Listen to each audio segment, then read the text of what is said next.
We're going live in 5, 4, 3, 2. Turn up your volume and then we'll do it.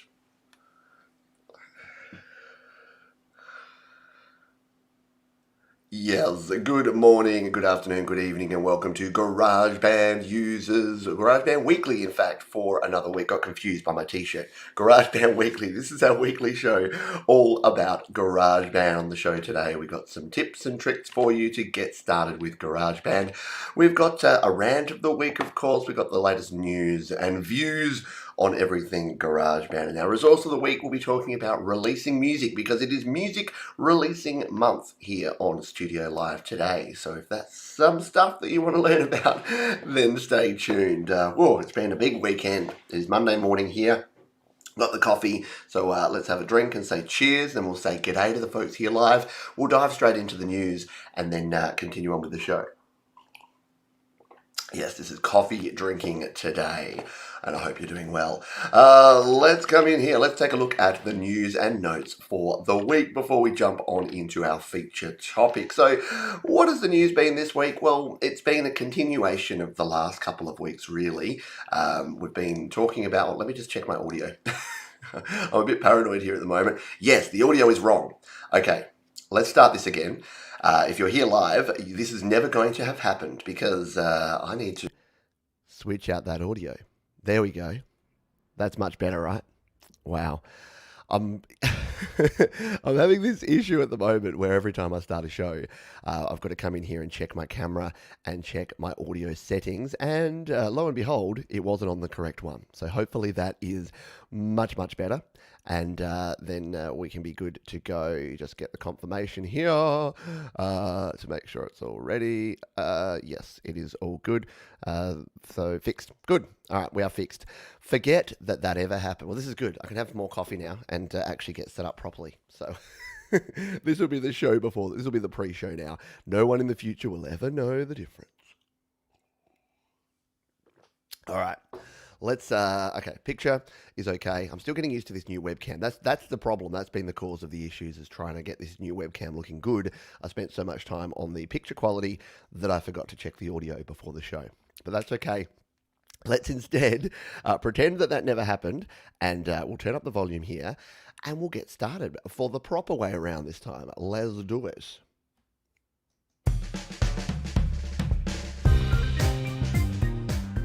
Yes, welcome to GarageBand Weekly for another week here on Studio Live today, your weekly dose of all things GarageBand. We've got some news and notes about the new update and some new iPhones and iPads. Feature topic will be reporting bugs. How do you report those pesky bugs in GarageBand? We've got a rant of the week and we got some tips of the week as well as our plugin or app of the week. So a heap to get through, so we better get on cracking with it. So what's been in the news the last week? Well, it's kind of been a continuation of the last few weeks because we've got our new GarageBand update that I've been playing with and enjoying. I know there's been some controversy around it that some people... I got a big, long comment on one of my videos from someone who was just completely distraught because apparently it had destroyed everything and was doing all sorts of things wrong. My personal experience hasn't been that bad. The major bug I have is that all of my icons on some of my devices still look orange for my plugins, so... Don't know why that's a thing. And there's a few other little things. I get occasional crashes. I don't get optimizing performance, at least on my iPad Pro 2020, but I have had reports from folks of lots of optimizing performance going on as well. So my advice remains the same. If you're on iOS 13 using GarageBand 2.3.8 and you're in the middle of a critical project, do not update. It is not worth the risk for the additional stuff. If you are between projects, if you don't have anything crucial at risk, then by all means update to iOS 14 and the new GarageBand 2.3.9. Everything is updated except my daily driver iPhone, and that's because I use this literally every day. Like, I would be so hamstrung. If I couldn't use this to edit videos, then I would be in trouble. And respond to comments, edit videos, like there's so many things I do. And it's super unlikely. It's 99% sure that it would be okay, but I don't want to roll the dice on that 1% if I don't have to. So that's my view on that one. Let's have a look at some other things.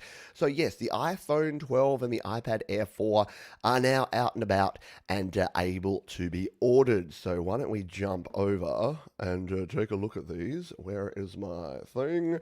So here is the iPhone. If you've been missing, if you've been under a rock, and it's pretty easy to do at the moment because I know there's a lot going on in the world, but you can now pick up the iPhone 12. Now the iPhone 12 mini is, the pre-orders are nearly open up. You've only got another 5 days to wait if you want the mini version, and the mini version is 5.4 inches. Whoever thought that 5.4 inches would be called a mini display? Just quietly. Anyway, my 4.7 inch iPhone 4 and iPhone 5 are going, oh, I don't know how to feel right now.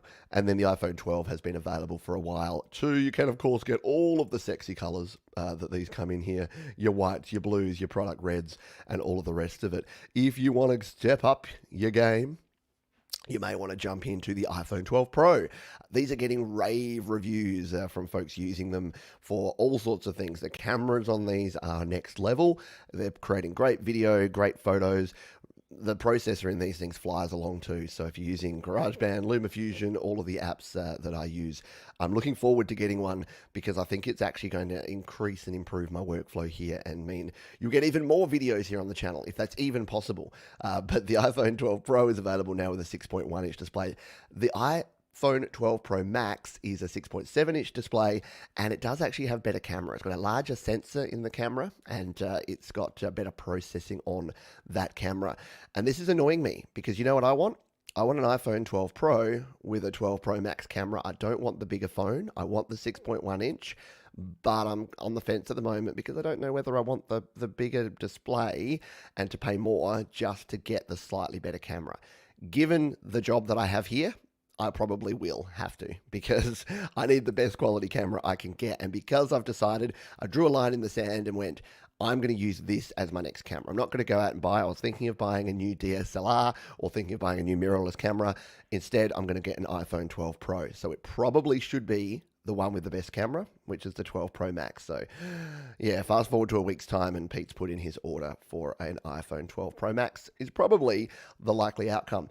The other thing we got in the news is that the iPad Air 4th Gen is now available in stores, available to order online, no more pre-orders, and these things are getting rave reviews as well. If you're not aware of the difference here, the new iPad Air 4th Gen, as opposed to the 3rd Gen, has the new chip, the new A14 chip in there, and it has USB-C connectivity. So it's very clear that Apple are definitely pushing down the USB-C route. They didn't do it on the new iPhones, and I've got my own views about that, which I ranted about at the time. Basically, I think that they're slowly removing all ports on the iPhone. So iPhone 13 will be the first portless iPhone. I think, though, they'll leave the Pro or the Pro Max with a port. I think that they're not going to completely shaft creators. Don't quote me on that though, but I'm almost positive that the iPhone 13, the standard one, will be wireless all the way. So I think that's why we're seeing USB-C will be on your iPads, your iPhones will have nada. That's my view anyway. If you are in the market, you can jump over to studiolivetoday.com/iPad. You've got my iPad buyer's guide there. So if the good news about all these new iPads and iPhones is if you're in the market for a second-hand or a refurbished iPhone or iPad, it's never been a better time to buy. Everyone is trading in their old ones to get the brand new spanking shiny ones. And that means that some of these that I recommend, like the older iPad Pros, the Air 2s and Air 3s, the Mini 4s and 5s, they are starting to come down in price. So you can get some good deals on those. The same with your iPhones. Every time a new iPhone comes out, everyone goes and trades in their old iPhone 10 and 11. And the 10 and 11 still do a fantastic job with GarageBand. So my iPhone XS crushes GarageBand. No problems at all. Like almost never get optimizing performance. I say that, I'll go and do some GarageBand creation later and I'll get optimizing performance. But that is some other tips there that if you are looking to upgrade, jumping on the other end of the cycle, you don't have to be bleeding edge. The last gen or 2 gens or 3 gens ago is still pretty darn good. Hence why I'm still rocking an iPhone XS here in 2020. So that is the news and the views of the week, and it's all exciting. It's good to have some new stuff going on, some new things happening in the world of GarageBand. Before we get into our feature topic, let's say g'day to the folks who are here live. Hello to Stu, we've got Russ, SM Borthwick, Barry Smith, Tom, Rochelle, Jade Star, Timothy is here. We've got Langston Reese in the house, Bubba's here, Onion Hat. We've got Deep Gravity, Clearly Epic, Andy Goldsby, Timothy, Spot 11, Indigo Sunsets are here. Wow, the whole band, Patrick Chandler, and many more people I've probably missed. So apologies if I didn't give you a shout. If you do have questions, we'll have some Q&A throughout the show as well. So please drop your questions here in the chat. If you put question in front of it, like Timothy here has done, then it's going to make it even easier. So how is your iPad Pro USB-C hub working? It is working beautifully, my friend. I've got two.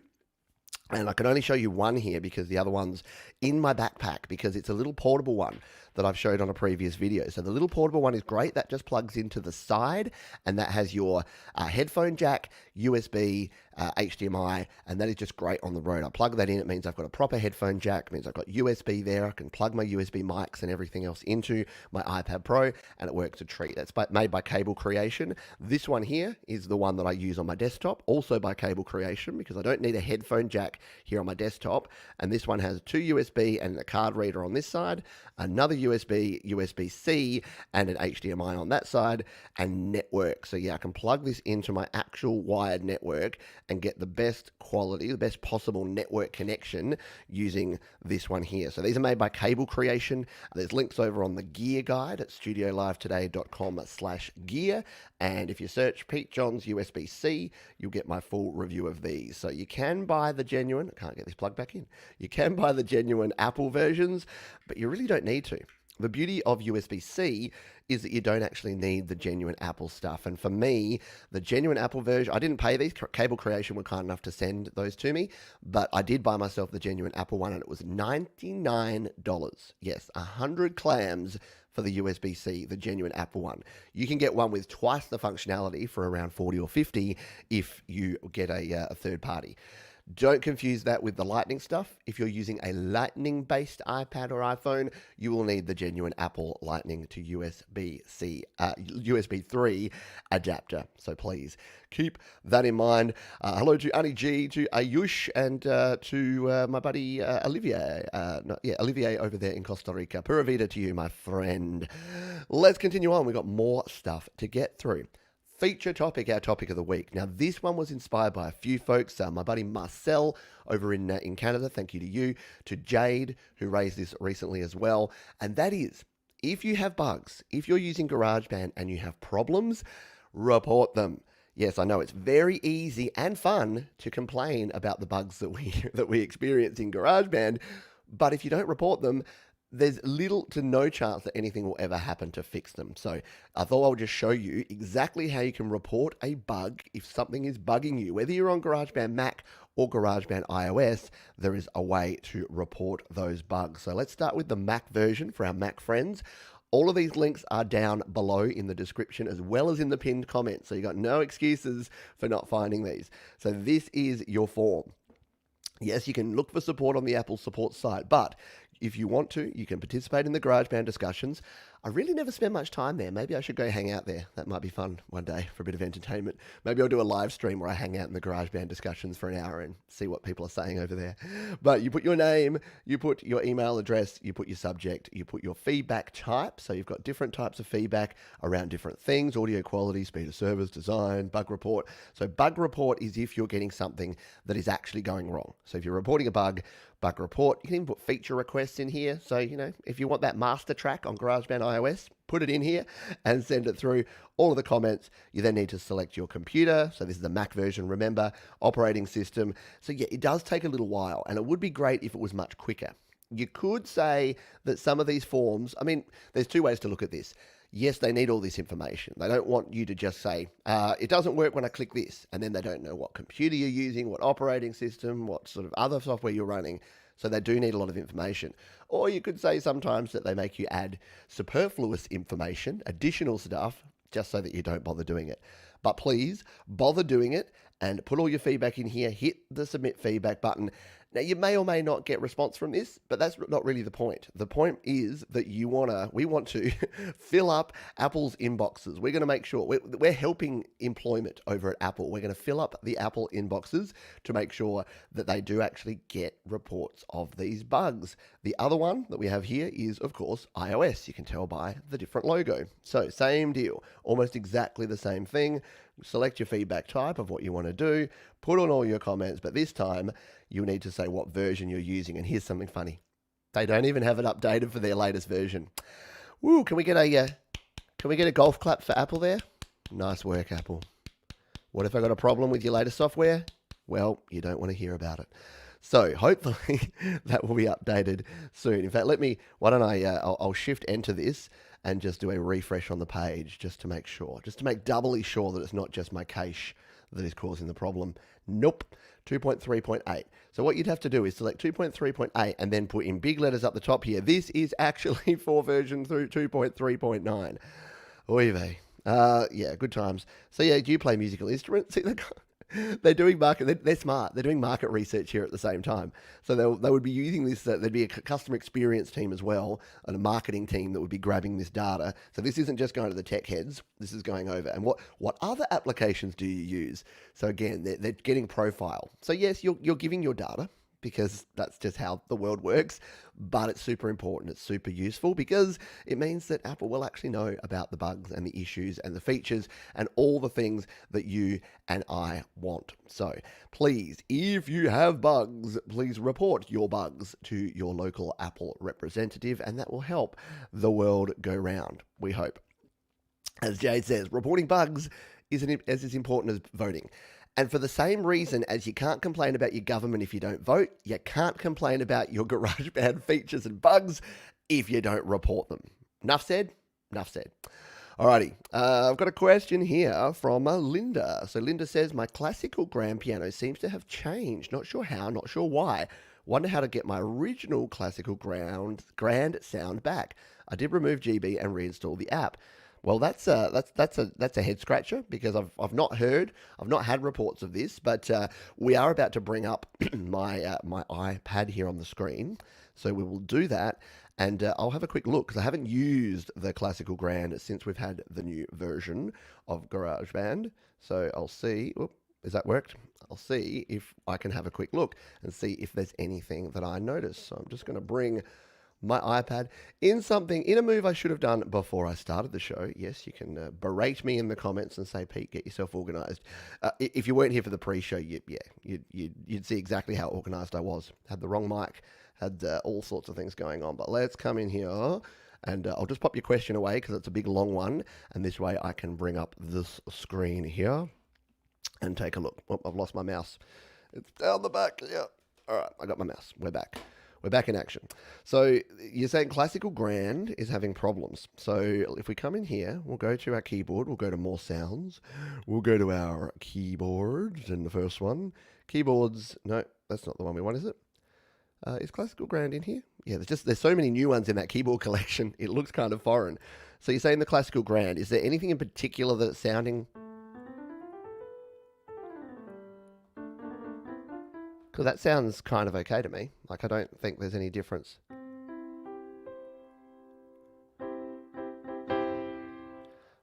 Yeah, it's hard to tell just playing it. But yeah, let me know if you find what the actual problem you're finding there, because that to me sounds pretty similar. And I do use the classical grand. Dan Baker was the one who said to me, don't just use the regular piano, use the classical grand. It sounds so much nicer. And since then, I've been using it, the regular grand piano. If we just switch over to this one. Still sounding good too. So yeah. So Linda says it sounds like honky tonk, and mine sounds great. Any other issues with other instruments, or are you using an audio interface or headphones or something? That may be a question. Maybe jump over to the GarageBand users Facebook group and ask over there, because I personally haven't had any issues, but maybe if you can share some samples of some screenshots or of what's going on, share the hardware setup you're using. I'm sure someone over at the GarageBand users Facebook group could help you out. Any plug? A question here from Ayush says, any plugin to remove noise from a voiceover, something like Audacity, which takes a sample and then removes. And yeah, so SM Borthwick's already jumped in here and suggested Bruce Free from Clevgrant. That is definitely something that I've used in the past and is a great little app. If we come back over to here, I use it quite a lot. If you've got some noisy vocals or some noisy audio, you can just throw it on the track here. It's a plugin. Let's just see if these are still showing the weird little orange plugins over here. Oh no, it's okay on this one. My iPad Pro's okay. My iPad Air 2, not so much. So if we go here to Bruce Free, this one here, it's a very simple app. You tap on here, you literally sample the noise. So you hold down the listen button, it makes a noise profile. Make sure that you've got some of the audio that doesn't have any actual sound, so just the background noise. You sample the background noise, and what it does, it uses some fancy algorithms and EQ things here to actually remove as much of that background noise frequency or frequencies as it can. So it's about a $10 or $15 app, I think. It's not super cheap, but it's probably the most valuable piece of app kit that you will have. The other thing you can use is if we'll add a new one, we'll just delete that, is the noise gate from Nembrini. I think I showed this last week or 2 weeks ago. You might need to go back and check out the channel for the full review. But if you come in here and you go to the Nembrini, the NA Audio Rack Noise Gate, this one here, this one's super handy as well because you can dial in a threshold and a range to help you reduce your noise on your tracks there. So there's a two for a free version. I'd grab the Nembrini Noise Gate, or if you're looking to pay for something, if you've got money to throw, then Bruce Free is definitely the best option for noise reduction in iOS, hands down. Great for video too. I use it whenever I've got a video that has too much noise in it. I will get the audio, I'll send it out of LumaFusion, chuck it into Bruce Free, process it, save it, add it back into my video editing as a new track, and done. Perfect audio. Well, better audio. Scott says, yeah, I was amazed by how well and simple Bruce Free works. Definitely worth it in my opinion. Yeah, if you've got noisy audio, like you could go out and buy a $200 microphone, or you could buy a $15 Bruce Free. This is what people sometimes don't understand or don't get about software, is they think, oh, I'm paying for nothing, I'm just paying for something. No, you're paying for a developer's hard work to put something together, and quite often it can save you money in terms of having to go out and buy more gear. So instead of you having to buy, like I say, $200 for another interface, for another microphone, you can keep using what you've got and just enhance the sound with Bruce Free. Alrighty, let's jump back over here. Excuse me one moment. Very sorry. You didn't need to hear that, but I did need a cough. Let's jump in here. And my rant of the week. And it's actually really a really good segue from what we just talked about. I continue to get people telling me that I should be doing something different. I should be using different software. I should be using different hardware. I should be using a Mac, a PC, a different set of software, Logic. I should be on Pro Tools. I should basically everything but what I'm actually doing. And I don't know what this says about me. Is this people saying, what you're doing is crap, Pete. You need to be doing something different. I actually love what I'm doing and I love what I'm using. And of everything I've tried, using my mobile devices, my iPhone and my iPad, using GarageBand primarily, occasionally Cubasis or Auria or some other apps, using LumaFusion for my video editing, it works for me. And it's been working for a couple of years. Now, there's two schools of thought here, right? There's the if it ain't broke, don't fix it. And there's if you never try anything new, you'll never know. Here's the thing. I try new things. I've tried different software. I've tried recording on my PC. The only thing I haven't tried, and I will be probably next year, is using a Mac, because I've been a PC person my whole life and I've used PCs and iPhones and iPads, which is a slightly weird but surprisingly common situation. So the rant, and it's only a mini rant this week, is what I always say is, use whatever works for you, whether it is how you do things, the software you use, the hardware you use, the tools you use. Do whatever you need to that's going to work the best for you to get the best end result. That's the key, and that's what I think a lot of people miss. They look too much at the process, they look too much at the workflow, they don't look at the end result.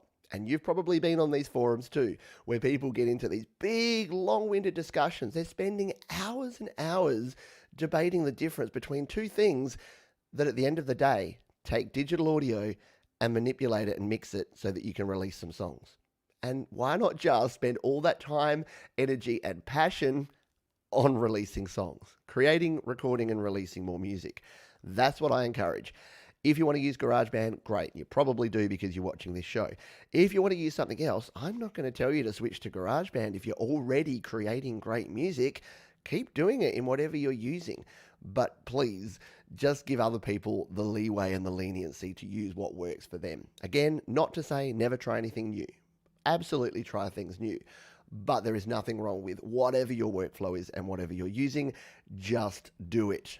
At the risk of sounding like a Nike ad, just do it.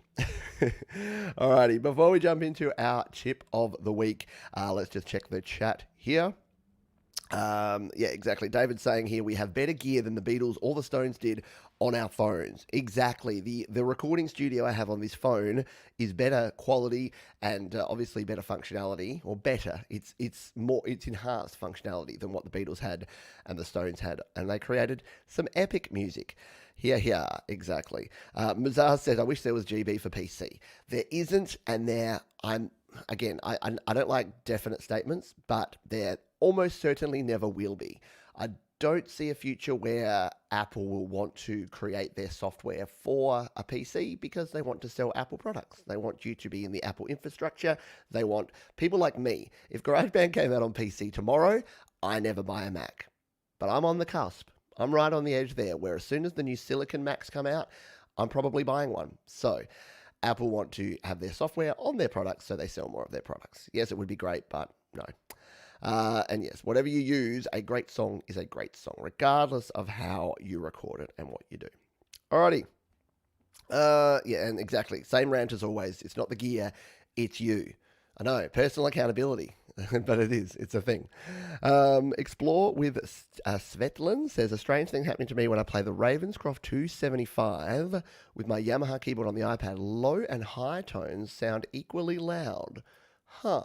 Low and high tones sound equally loud. So there must be some issue with velocity sensitivity on your track.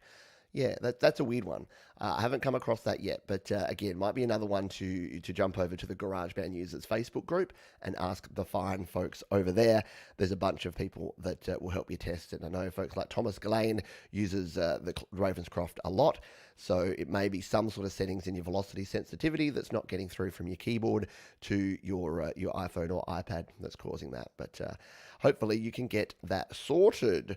Alrighty, let's come in here. What have we got? We got the tip of the week. The tip of the week, we're going to talk about MIDI transposing. So how do you transpose, or how do you change the key or the pitch of your instruments using MIDI? So here is some MIDI I prepared earlier. This is a song that I shared yesterday or a couple of days ago. This is my song called Twinkle Twinkle Little Star. And I chose this one because it's got a bunch of MIDI instruments. If we play here, it's only coming through on one. It's only coming through on the left channel. That's weird. Okay, we have a small issue here, but we're going to have to roll with it because I don't have time to work out what's going on here. There's obviously a plug that's come loose at the back of my Steinberg UR22C that's coming into my mixer here. So we've got it only on one side, so apologies for that it's going to be a little lopsided here. But let's just go through. So that's the sound that we have there at the moment. If you want to transpose MIDI, there's a couple of options. There's a couple of ways that we can do this. One way is to manually do it. So let's just say we'll use this one here, this Toy Celesta, because it's a pretty cool sort of instrument. It sounds like it's the toy piano that you heard at the start there.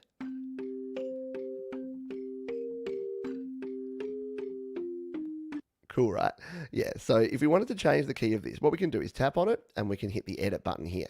Now, in this section, we can actually adjust all of these notes. So you'd know if you've done editing here in MIDI before that to change a note, you simply grab the note and you move it. So that's our first note. If we wanted to change it, we can move it down. But now we'd have to do that manually to every single note if we wanted to change this. If we had this one track and we wanted to make it all one tone lower, what we can do is lasso a big rope around it, tap and hold. That sounded cool. And then you can actually just shimmy all of these down. So now they're all down a tone, right? And because this is a loop, it's done it for all of them. So let's just play a couple of bits of this loop. We're a tone lower, yeah.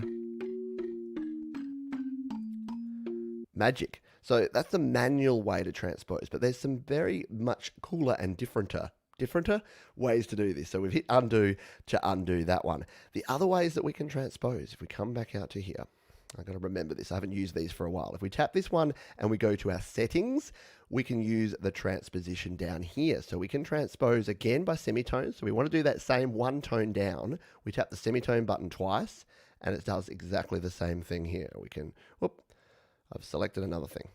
Hit that. We can come here and now it's lower. And again, if you tap here and you go to your settings, you can even bring it down, oops, entire octave. So you see when you hit the octave button there, it changed it to 10 semitones. Let's just come back there. So you can go octaves. So we want this to be a really low sound. Did I turn that up? I meant to turn it down. You get the gist. So that's gone up octaves. Yeah, right. Plus means higher, Pete. Who knew? So let's go down 2 octaves and take a listen. Okay, that sounds terrible because it's not designed. A toy piano is not designed to be that low. But that's the other way you can use your transposition there. There's one more place that you can transpose your audio here in GarageBand, and that is by changing the entire key. And this is good because you would have been ahead of me here that if we transpose one of these tracks, guess what? We need to transpose all of the other melodic tracks here, and that would take a long time because otherwise they would be out of tune with each other. But if we come in here to our settings and we change this from C major, we can actually bring this up. So let's say we wanted to bring this up to E. Now, the major and minor, you might be thinking, Pete, this isn't a minor key. Yeah, that's because I didn't set this right to begin with. It won't actually change. So when you transpose using this, it's not going to change major to minor. It's not smart enough to do that. It will just shift everything by however many semitones it needs to. So let's say we bring this up to E like that. Now take a listen to this whole song. It's all higher, right? We're going to undo because we don't actually want that one. Oh God, I've ruined it. You do have to be careful with this because if you make some of these changes, yeah, if you make some of these changes, they're not actually undoable. I meant to remember that and then I didn't. Let's tap and hold and redo. By the way, if you undo, you can tap and hold on the undo and redo. What I'm going to do is I'm going to redo us back to here, which I think was the last one we did there. Yeah, so this is just our change. So if we now come back, we can grab this and put it back to C, and it should be, yeah. So now everything's back to how it should be. I should have said this at the start, but before you play around with any transposition, save a backup copy of your project. Don't be like Pete and do this. Save a backup copy first, because sometimes you make a whole bunch of changes and you can't get it back to the original. But again, you come in here to your key signature, you can change it, and that's a way to change everything that you have there together. So let's review that. The 3 ways we have to transpose or to move around. You can edit and manually move around your notes by just selecting them all like this. And moving them that way. You can, of course, use the transpose button in the settings here. Tap on that one, go to settings, and use your transposition of octaves and semitones. And you can come in here and use your key signature to transpose your entire song, your entire project, up or down. So there you go. Get your MIDI transposition on and give it a try because it makes it nice and easy for you to do. Let's see if we've got any other questions here. So Timothy says, remember, if using an old MIDI keyboard for controllers and outs, you must turn off local off or you'll hear both the synths. Yeah, good point. If you are plugging in a MIDI keyboard and it's the sort of keyboard that actually sounds itself, turn your volume down or you'll get super confused. If you're hearing 2 sounds, it means that you haven't turned your volume down. So if you're using a digital piano or a MIDI keyboard that has its own built-in sounds, if you're using MIDI, it's not sending those sounds to your iPhone or iPad. It's using whatever virtual instrument you choose, like the toy Celesta piano that we used here. So just turn down your sound. A question for anyone? Well, I'll try and answer it. I need an external monitor suggestion for my daughter's new iPad Pro. Yeah. any monitor will do well. The iPad Pro has a weird resolution, so you're not going to be able to get a monitor that is the actual resolution of the iPad. You're always going to have bars on the side just because of the difference between a 16:9 screen and the regular screen. I just bought well, not just, but at the start of March, when everyone was buying these things, I bought a 32-inch LG with like a 2 millisecond refresh rate, and that's what I recommend. Get something with a really low refresh time, so something in the 2 milliseconds, 3, 4, 5. If it's got a longer lag, that's going to cause some trouble there. So, and nice and big. So I got a 32-inch LG. It's been beautiful and done well. So any of those LCD LED panels are going to work well as long as they have HDMI input. That's obviously the important thing to do. And yes, Tom, transposition can be dangerous. If you mess around with things, sometimes they go to something and you never quite get them back. Alrighty, let's continue on. Thank you, Tim. Yeah, the track setting tip. It's one that's sort of hidden in there. If you haven't played around with track settings before, there's a few other settings in there. In fact, if I'll just have a quick show of these, because if you have never done this before, in your track settings, you'll notice that we have overall velocity here. You can change your speed. You can adjust looping. Your quantization is in here. Did you know that? You can do quantization per part. This is actually really handy. Sorry, additional tip here.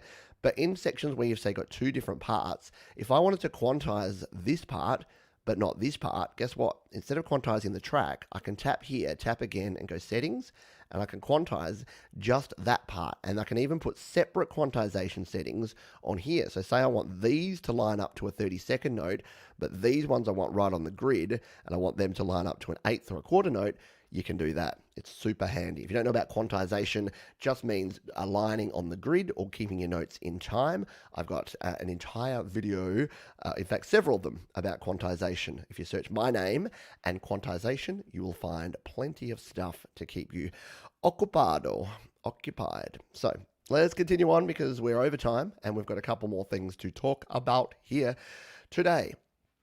My plugin or app of the week. And I talked about these, I talked about mastering on a recent show, and I'll show you two things. So you get a 2-for-1 here. Mastering in GarageBand doesn't have to be super hard. So I've showed before that if you want to master your song, what you can actually do, and let's go back to my track here. I'm going to show you the free way to master, and I'm going to show you the paid way. So whichever you want to do, you're going to be covered here. So let's save out of this one, and what we'll do, I've got to find where that song is now. Oh, does anyone else have this in their ideas folder that just looks like this? Terrible stuff. Let's just find there it is.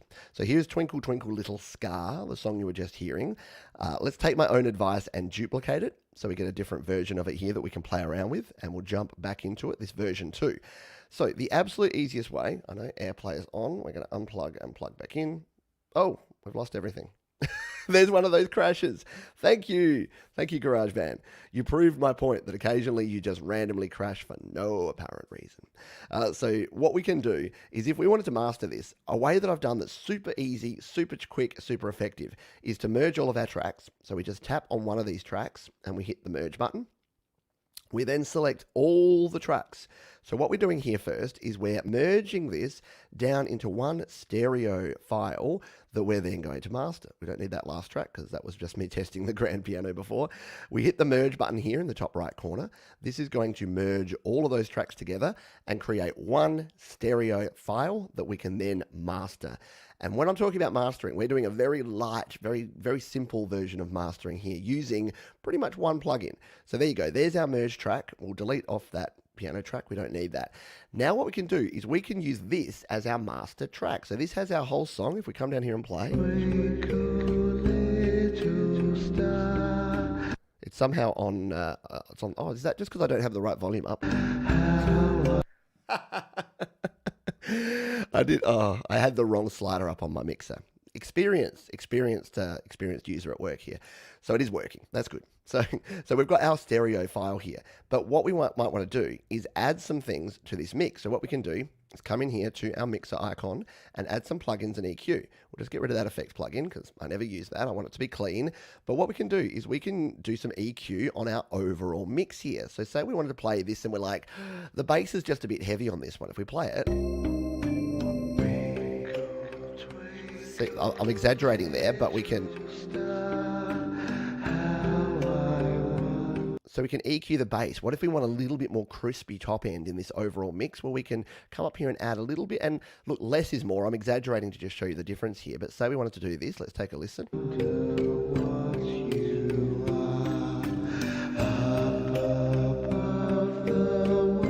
So you can use your EQ, you can use all of your other effects here, your compressor, everything else. The one that I'd recommend here that really helps is your limiter. So a limiter is what you use in mastering to bring the level up of your volume and limit it, basically give you a consistent volume throughout your song. So if we come in here, we go to audio unit extensions, if we scroll to the very bottom, all these orange ones, or all of yours may look orange if you've got the bug at the moment, but these orange ones, if we use the AU peak limiter, this is the one that you want to play around with. So if we come in here, all you really want to do, you can change attack and release time. Usually I'll make the attack a little bit slower and the release a bit quicker, just because it's a master. We don't want it to be sort of crushing it too much. And then just use this pre-gain dial to just turn it up a little bit. I'll show you what we do here. So we'll come back towards the start of the song. I'll play it and I'll bring it up and just take a listen to what this does.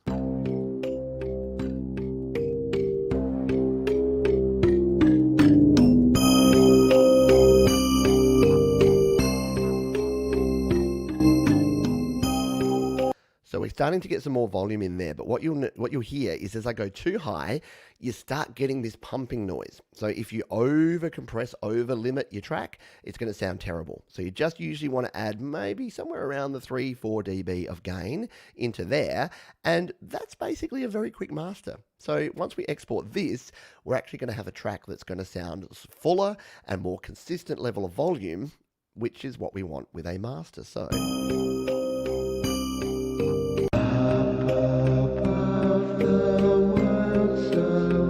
turn everything off. Back on. Hear how it just enhances the sound if you add these. So there's a quick, easy, free way to master. Now, if we wanted to go to the next level, the plugin that I actually planned to show you was one called Final Touch. In fact, I won't show it here. I'll save it for another video because I've got a whole series all about Final Touch. But if you want to go to the next level, you can use the Final Touch app. Let's just flick over and I will show you what it looks like. So that was a very simple way, obviously, to master. If you wanted to go next level with your mastering, you can use something like this. So this is basically a similar version of what we just did. You can EQ, you've got a pre and a post EQ, you've got reverb, dynamics in here, some multi-band compression, a stereo imager, and the maximizer is like that limiter. But again, you see we've got a whole bunch more functionality here. So you can buy Final Touch for about, I think it's on sale at the moment, maybe $15, $20. You can buy and use Final Touch if you want to get that ultimate control. But if you're just starting out and creating in GarageBand, using that process that I showed you there to just do a quick master of your track by merging it down and then adding plugins to the master track, it can work really well. I've done this for entire songs that I've actually released using this exact method. So hopefully that helps you out. Let's jump over. So clearly epic. Steve says Pete sings this to his daughters while wearing his hockey mask. Yes, twinkle, twinkle. No, maybe not. Stu Cash says pretty much how I master every track. And that's the thing. The happier you are with your mix, the less you need to worry about mastering. Mastering is not some like crazy voodoo thing that only mastering engineers understand. I mean, I'm sure they'd like to tell you that, but mastering is actually pretty simple. It is literally just taking something that should already be good. Your final mix should already be epic, clearly epic, and then you should be taking it to something that is just radio ready. So like Stu Cash, when you get your songs played on the radio, they're at a competitive volume and they sound good. Yes, and exactly. David Asher says a great point here about Final Touch is the best thing is you can save your settings. So what David's talking about here is you can create your own presets. So if you're mastering in a very similar way every time, you can create your own presets. So if I come in here to my presets, I've got actual ones that I've done for different songs. So my Selfish Aware here, I mastered these 3 songs in here College, which is a punk song. If I bring this preset in, say I do another punk song, I can use this as my preset and then tweak it from there. So it's super handy and convenient if you're doing a lot of music and you want to master songs over and over again, but you're using similar settings. Create your own presets and you'll be good to go. Arnie G says, why haven't I thought to merge all tracks instead of exporting, importing? Thanks, Pete. Learned something today as well. Well, that is good.